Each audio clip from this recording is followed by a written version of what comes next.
they adopted him as their own family member. And knowing that, he was a pop star, king of pop, but I think people just treated him as a family member. So I think that's why so many people are touched. All right, great. Well, thanks for stopping by, Cheryl. TJ, good luck to both of you. Thank you. Fans piling out right now from the Staples Center. A lot of them, and as we said before, somewhat subdued crowd, but everybody really thrilled that they were able to be here. Brian?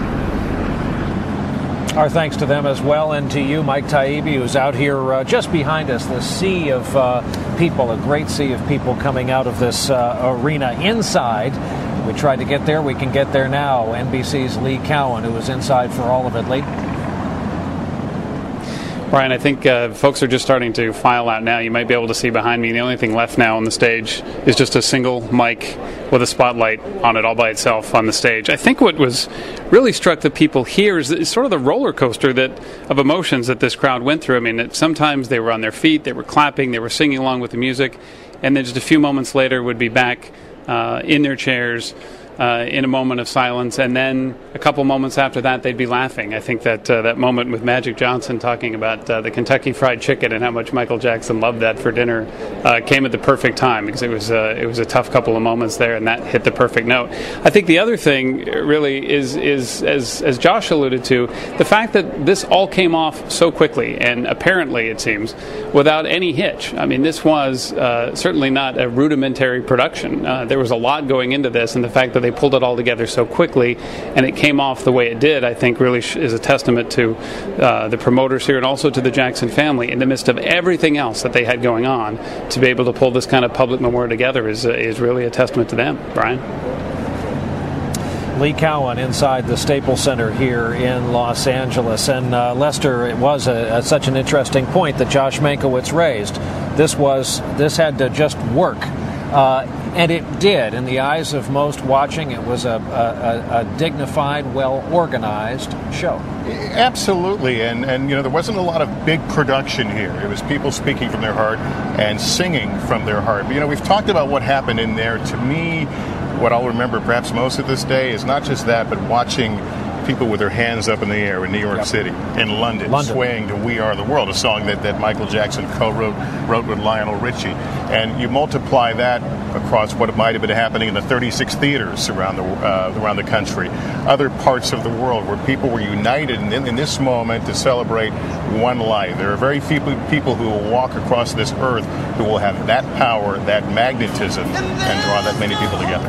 And what we were doing here today is noting this moment, this surge, and this remembrance of these deeply held memories, deeply held affection by a huge slice of the American population, the world population. I just heard fire sirens go by. Life goes on. The crowd's coming out. The LAFD is responding to something nearby.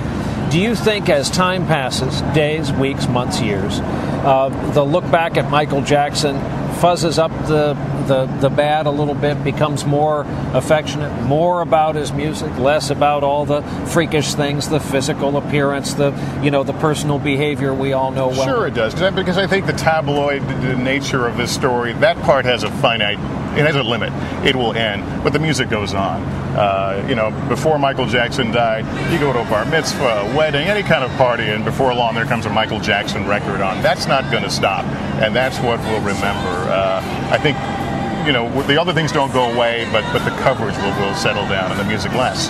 And you, I assume, join me in noting that the tone in at least some of the remarks, kind of defensive in advance of some of the criticisms they might hear. Yeah, and that's been the battle. I mean, you and I have interviewed several people along the way over the last couple of weeks who say, well, you should only concentrate on the music. Right. Well, that's not our job. Obviously, we have to cover all aspects of what made him famous and in some cases infamous.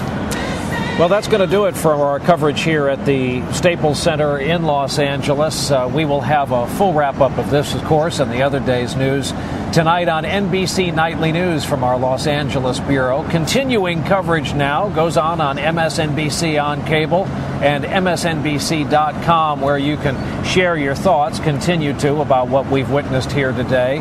We will also be airing a special edition of Dateline. That's tonight at 10/9 Central. That'll be anchored by my colleague Lester Holt. And on behalf of Lester and our entire staff here, we want to leave you now with one of the more memorable performances of Michael Jackson's own song, I'll Be There, as we saw it displayed here on stage at the Staples Center behind us. So on behalf of our entire team here, I'm Brian Williams. Thank you for being with us.